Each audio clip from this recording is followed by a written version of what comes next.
Welcome to Witch Hunt, the show bringing you news of the ongoing crisis of modern witch hunts, formerly known as harmful practices related to accusations of witchcraft and ritual attacks. I'm Josh Hutchinson. And I'm Sarah Jack. Today we have a truly inspiring guest who is making a significant impact in the fight against stigma and cultural misconceptions about dementia in Namibia. Our guest today is Berrie Holtzhausen, the founder of Alzheimer's Dementia Namibia. Berrie's journey from pastor to dementia advocate is nothing short of remarkable. He's dedicating his life to educating communities and providing compassionate care for those living with dementia, which is often misinterpreted as witchcraft. In this episode, we will delve into Berrie's experiences and hear his powerful stories of resilience and justice. We'll explore how he's addressing the unique challenges of dementia care in Namibia and his innovative efforts to create dementia-friendly communities. This conversation is a compelling look at the intersection of healthcare, culture, and advocacy. Berrie's work fosters understanding and compassion in the communities he serves. Hi, everybody. Thank you for joining us today. Good afternoon. My name is Berrie Holtzhausen. I'm in this point of time on the border of Angola and Namibia. I'm a Namibian, proudly an African, and most proudly a Namibian. I was born here in 1955 and still here, and I hope to die here one day. And I'm also the founder and the CEO of Alzheimer Dementia Namibia. For the last 15 years, I'm doing awareness and education regarding dementia. I was also 3.5 years ago diagnosed with Alzheimer's myself.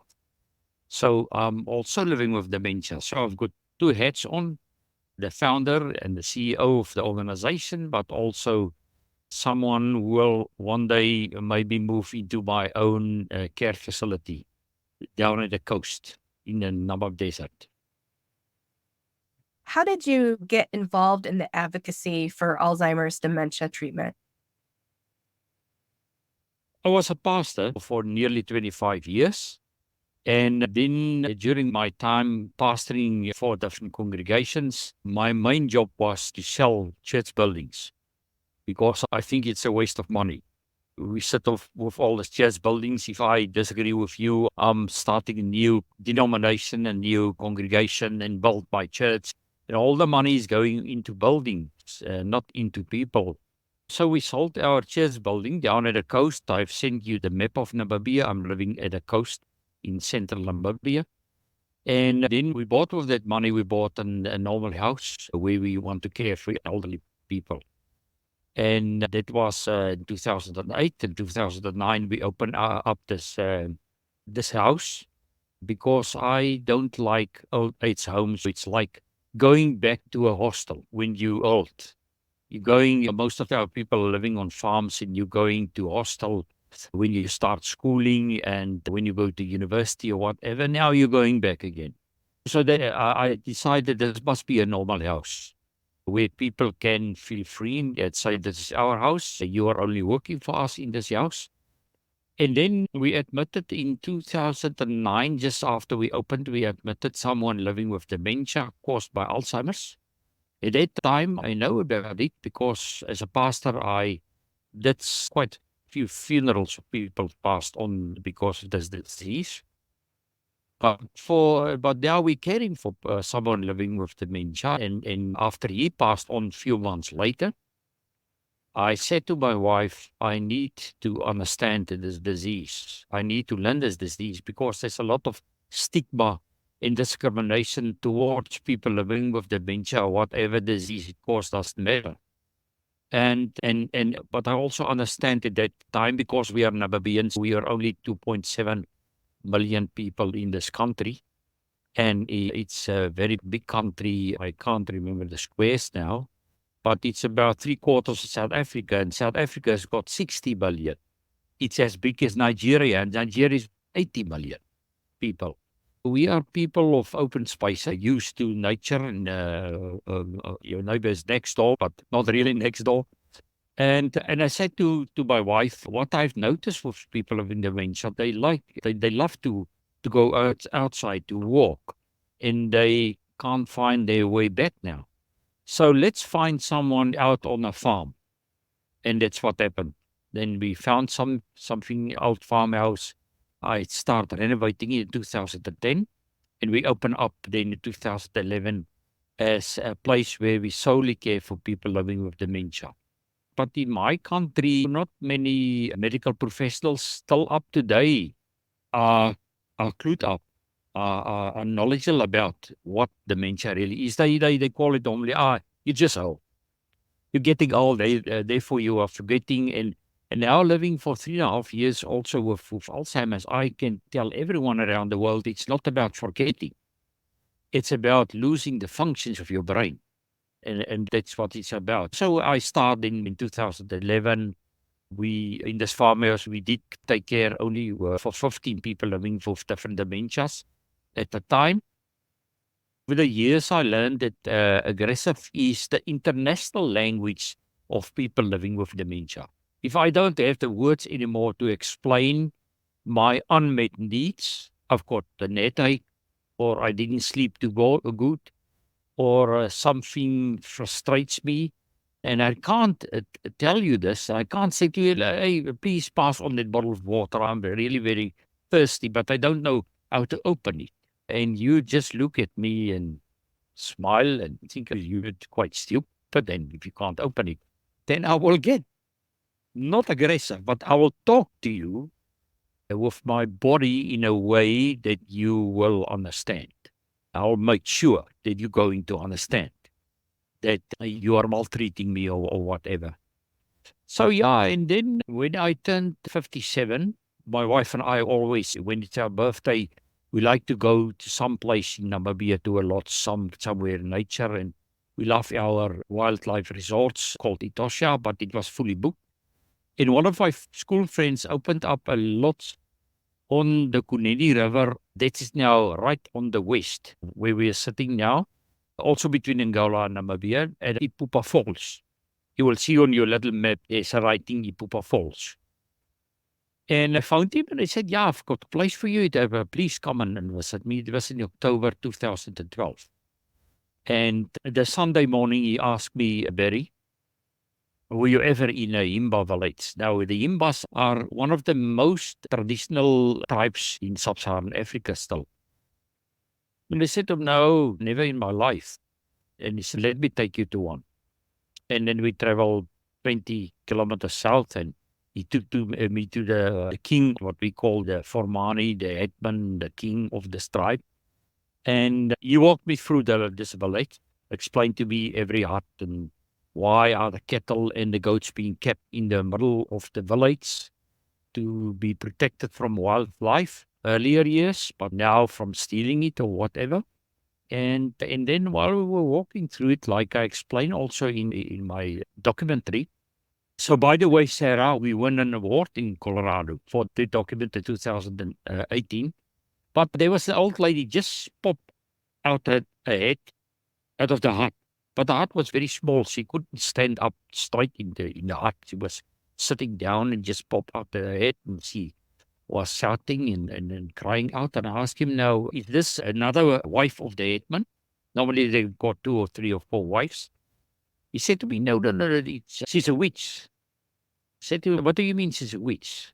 No, she's dangerous. She killed people through magical powers and killed the cattle and harmed the crops and stuff like that. I said to him, a witch? She's a witch. He said, I can't believe this. But in any case, he said, yeah, in our culture, we'll say she's mad. I said, okay. And after that, I couldn't focus anymore on what he's explaining to me. When we entered the circle through the village, I said to him, listen here, Koos, I'm working with people living with dementia, not for long now, but for the last 2 or 3 years. And tell me more about that.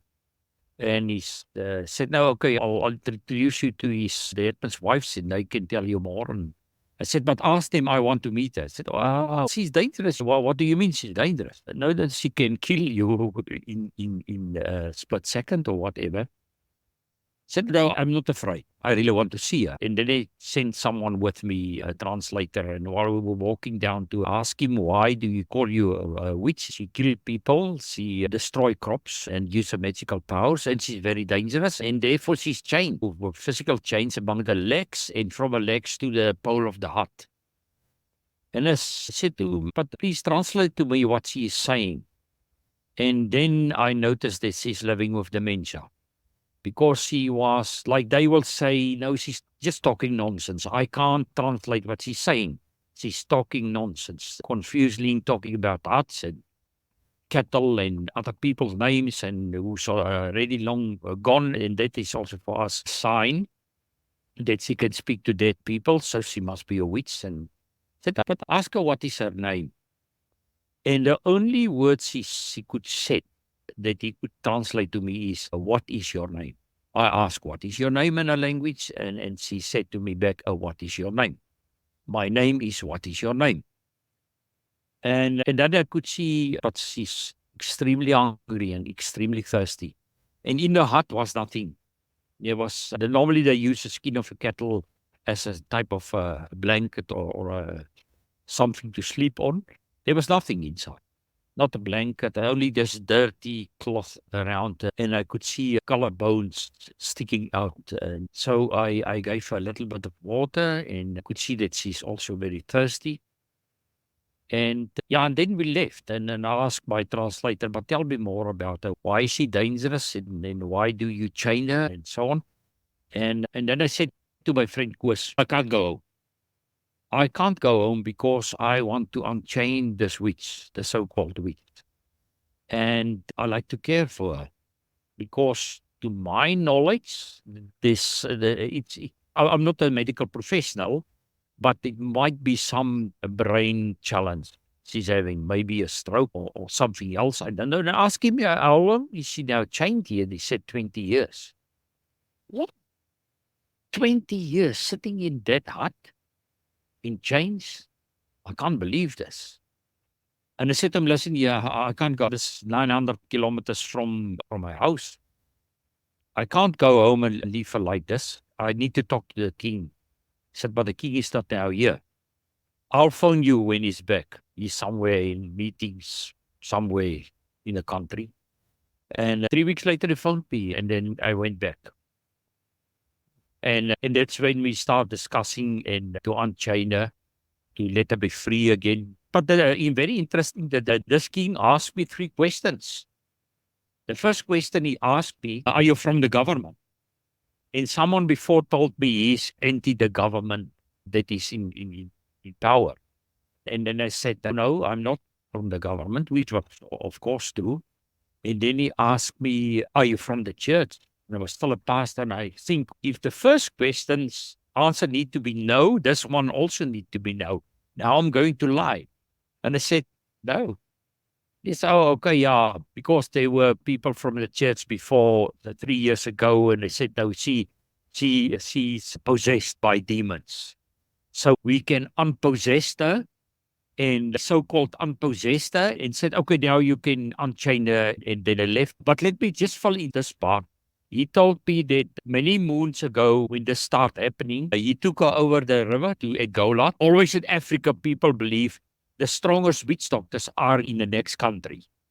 They're not my country, they're in the next, and the next country believe they're here. So he went to a witch doctor, and the witch doctor said this to him. Listen here, you need to take care of her, because if she dies, you will follow 3 days later. So when he unchained her that day, she disappeared into the veld, into the bush, and they start searching for her, and they found her 3 days later under a bush, nearly dead, totally dehydrated and stuff like that. And he was so afraid, you can imagine.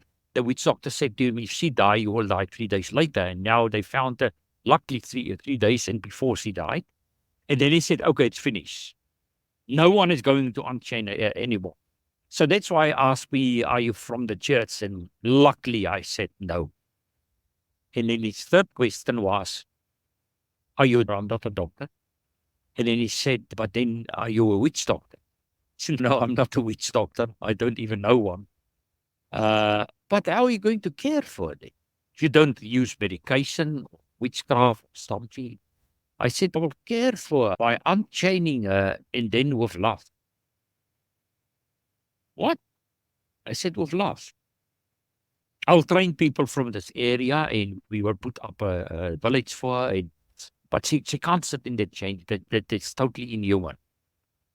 And then he said, okay, I will give you a chance. And we asked my friend to connect me with some of the local people, young ladies, in order that I can take them down to the farm where we do the caring for people with dementia. At that time, only white people, white Africans, German speaking, English speaking, Afrikaans speaking like me.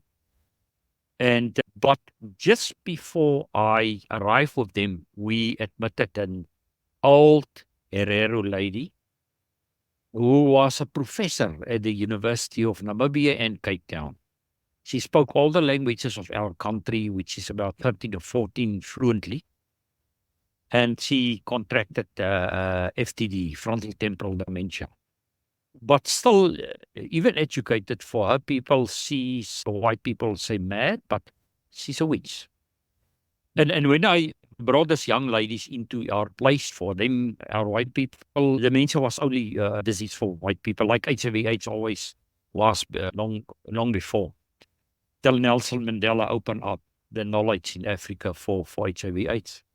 And when they saw this lady from their own culture, the Hereros is part of the Yimba.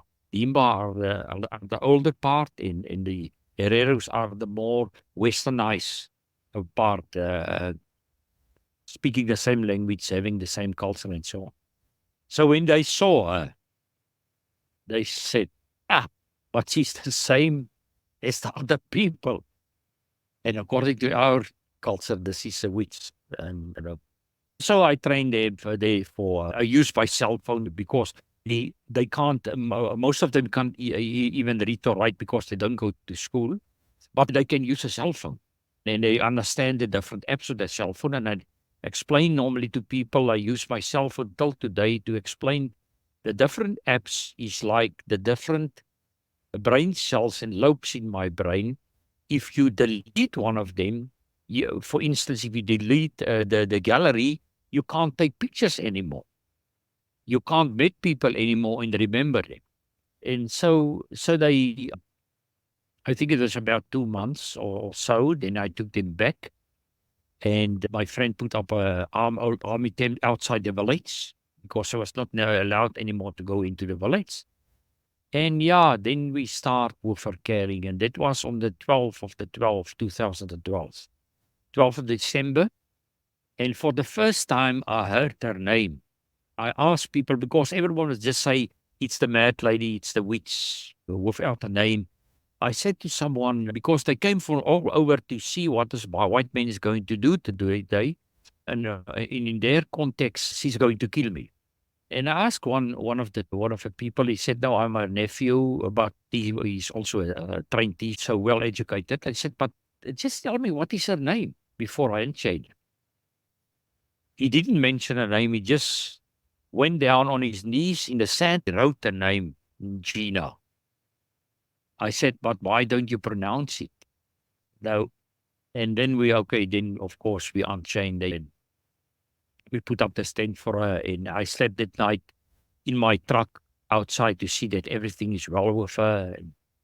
And so this is how we started among rural Namibia, among the Black Africans. And as a child and as a young person, young adult, and as a pastor, I heard before that Black Africans talk about witchcraft and there's witches, but for us it was only stories, children's stories that our parents told us to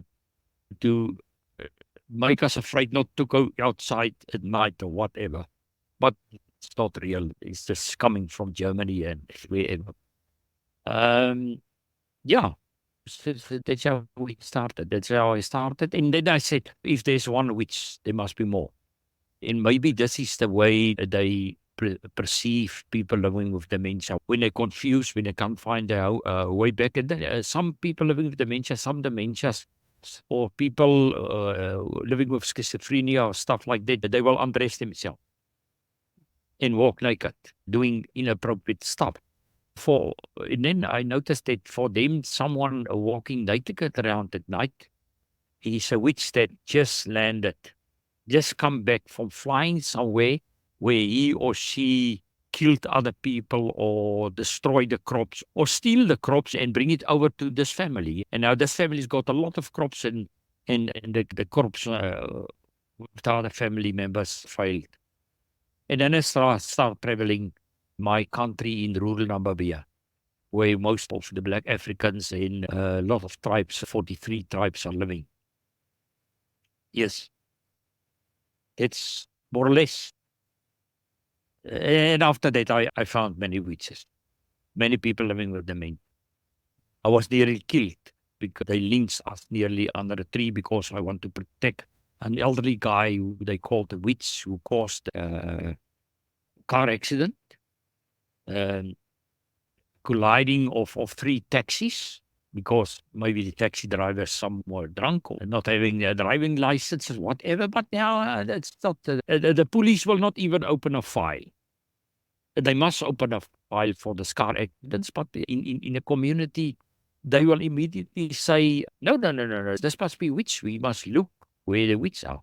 That's why I call, and I know there are Africans like Dr. Leo from Nigeria who don't like it, but I call witchcraft the science of Africa. And the reason why I'm calling this science, my definition of science is science is asking questions of the unexplainable. To find, why is the sun setting tonight and it's so beautiful colored and other nights it's not? What is the reason for this? In Africa, they asking questions, why did my crops fail? Why did my cattle die? Why did this baby last night? Because of diarrhea, maybe. But why did this baby die? It's witchcraft. It's not a disease. And that is now where Andreas is coming into the story. The real story is, while I was traveling, I branded my cars with the film and IDN, Alzheimer dementia. Now, maybe African, they call me now the African witch finder. And then always if I stop at to fill up my tank or whatever at the roadblocks, even they ask me, what is this? And then I say, I'm looking for witches. And then sometimes police even run away, not walk away. So I can drive through it with diamonds and elephant tusk and whatever. I can smuggle whatever I like. But then some guy asked me when I filled my car, coming to Rundu, he asked me, sir, what is this? I told him, he said, do you believe in witches? I said, no, I don't. I know people believe that they are witches and I'm protecting them. I'm their friend. He said, my mother is a witch. I said, oh, where's your mother? No, up in the Congo.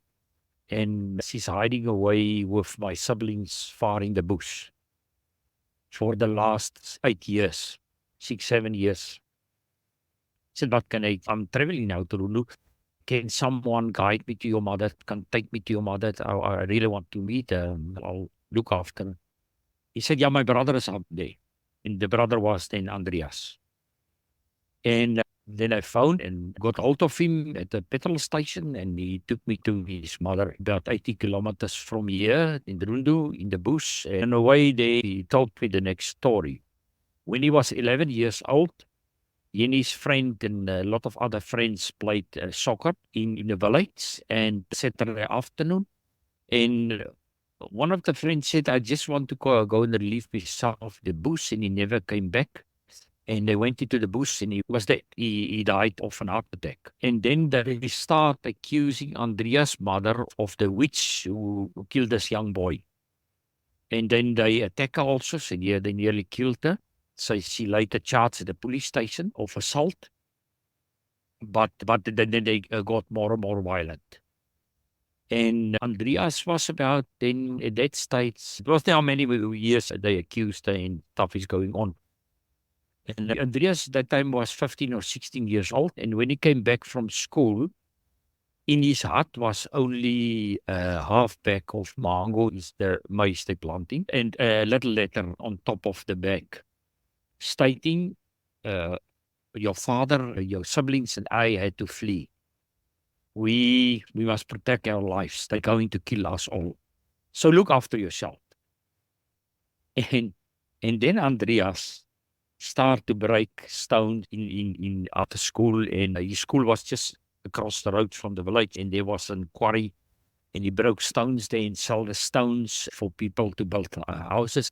And in this way, Andreas put himself through school, buy for himself food, put himself in a hostel to his school. And he finished school, and then he put himself into university. He said, I want to advance my English because I want to become a teacher. I want to teach my people that witchcraft is not real. And what is and how witchcraft is destroying families. Because if your mother or father is being called a witch, you become the witch child. So you will become later on the next witch. Any case, and a lot of discrimination against you and stigma and being pushed out of the community and stuff like that. So he took me to his mother, and they lived in poverty that I haven't seen in my life before, because they had to walk from field to field and work as slaves, and getting then 3 cups of maize a day with which they feed their family. And water was not available for them, but they can buy it for 13 Namibian dollars. Now, 30 Namibian dollars is a few cents in America. It's not even one American dollar. For a month, they can then collect water from a community tap. But they didn't have 30 Namibian dollars. So they didn't have water. They had to go 5-6 miles walking to the river I'm sitting at, Kavango River, to carry water to the village to have them with a little bit of water. But in any case, Andreas told me the whole story, how it happened, and that she went to court. I asked him, but why didn't she go to court? She didn't. And then I said, no, firstly, we bought a bag of 50 k's maize for a family, and I gave her money for 6 months of water to collect water from the tap, which was a few meters away. And then we traveled to the court, 100 kilometers from there. And I walked into the court, was just adjourned at that point, and I met up with the prosecutors outside, and I said who I am and why I'm here, and I'm looking for this file of this lady of 6 years ago. And it's asked me why. I said because they accused her of being a witch, and then the prosecutor said this to me. Witches are real. They need to be sent to the south of Namibia where there's no tree, only sun, and the sun need to burn them till death. And I said, but how can you say this? That is totally unconstitutional in this country, and you were a prosecutor. But in any case, we left it there, and they sent me around the corner to the police station, and they pulled out a file, and according to the file, this court case was scrapped from the roll. Listen to this. Because the accusers couldn't find legal aid. So after the second or third court case, they scrapped it. And the only reason for that is even the magistrate believes in witchcraft. So how can she prosecute someone who's accusing someone else as a witch? Then she will also be bewitched. So you see, this is huge. And then I said, but this is a criminal case. How can you scrap it from the roll? Please give me a copy of this. And I traveled back 130 kilometers to the main court and knock on the door of the head of prosecutors of this area. And I said to him, put it down in his table. I said, sir, I don't agree with this. I want this court case to be back in the court. And he read through it. And he looked at me and he said, I also agree with you. I will. And he picked up his phone and he found the police investigator, and the prosecutor said, this case must be back in the court as soon as possible. And go and arrest the people who attacked this lady 6 years ago. So the court case started, and it was 2018, end of 2018.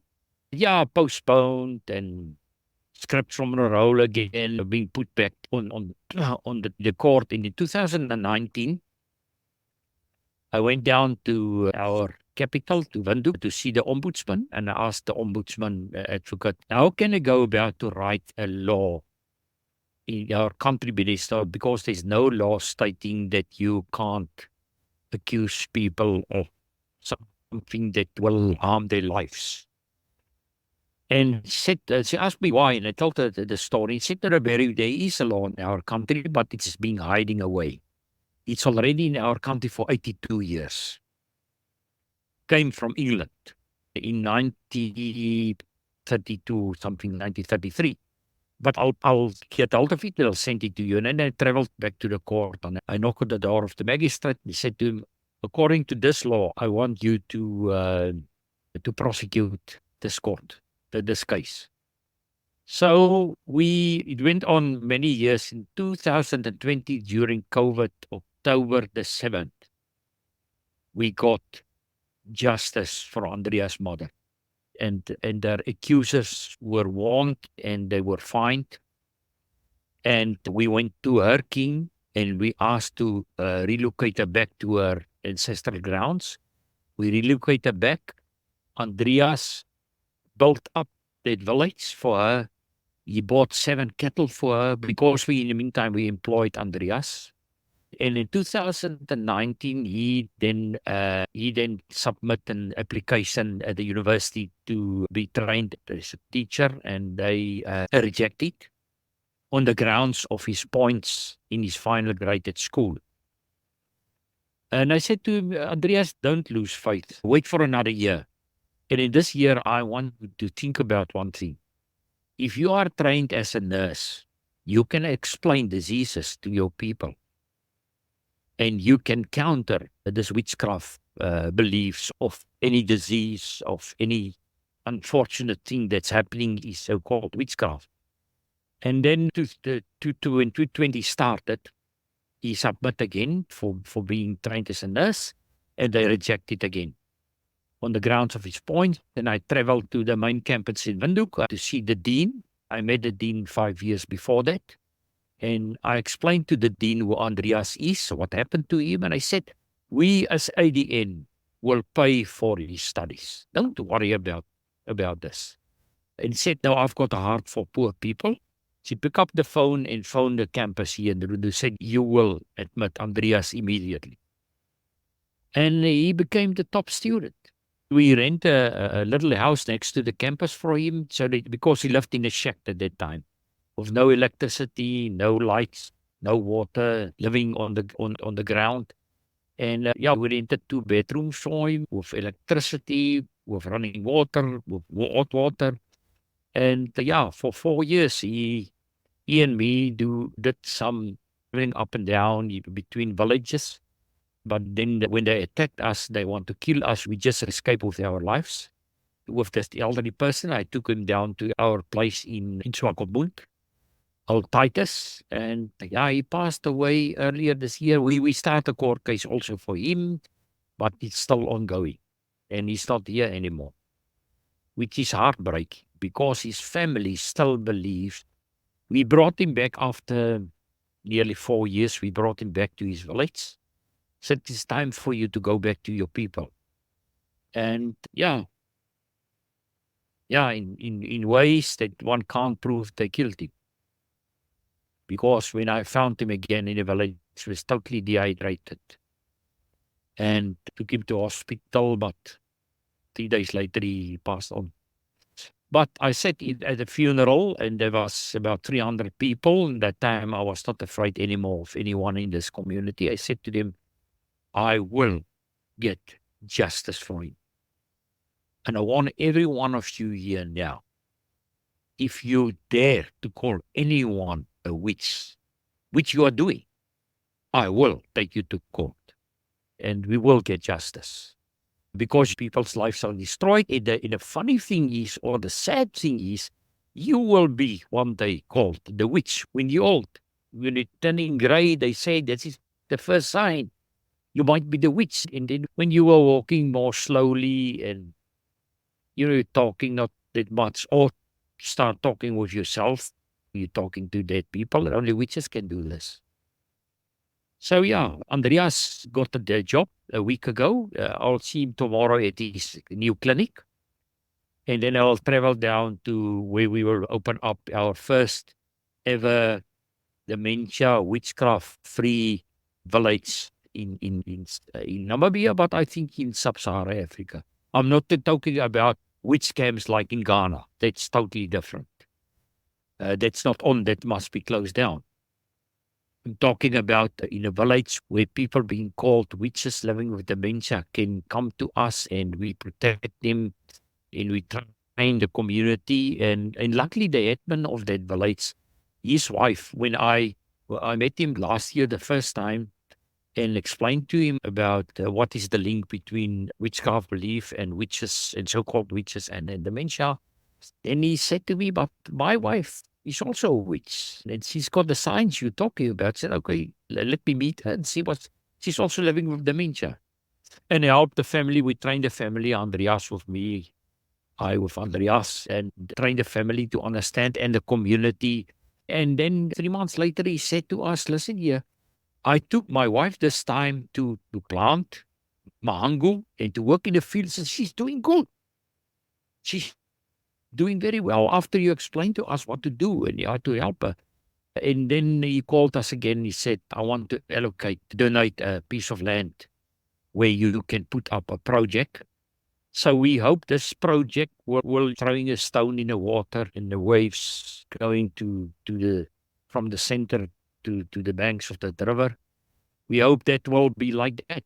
And it is right next to the main road running from central Namibia where everyone is flying in because we've got a very beautiful country with a lot of wildlife. So many people around the world is coming here to enjoy the nature and wildlife. And this is the main tourist road running here up to the Kavango and then to Botswana, Zambia, Zimbabwe and everywhere. So we're going to put up a big billboard, dementia witchcraft friendly village. And I know people will drive past and say, wait, what is going on here? A dementia friendly village in Africa. But there's more or less Andreas' story. I can connect him with you guys and then you can let him tell his own story. I always said to Andreas, listen, he calls me big brother. I call him small, tall brother. And then I said to him, listen, you small, tall brother, you will be the change of Namibia, not me. I will just support you. I'm not from the culture. You are from the culture. But you will be the change, and he will be. He's still very young, 25, 26 years old. Just start his career just now. And a lot of people will come to his clinic with signs and symptoms of dementia, but also living with virus diseases causing dementia. That's my story. This is my country. I love it. I love this country. I love the people. And it's really a beautiful country. And really, I think in sub-Saharan Africa context, it's a very free and not a violent. There's no fear to travel this country for anyone in the world.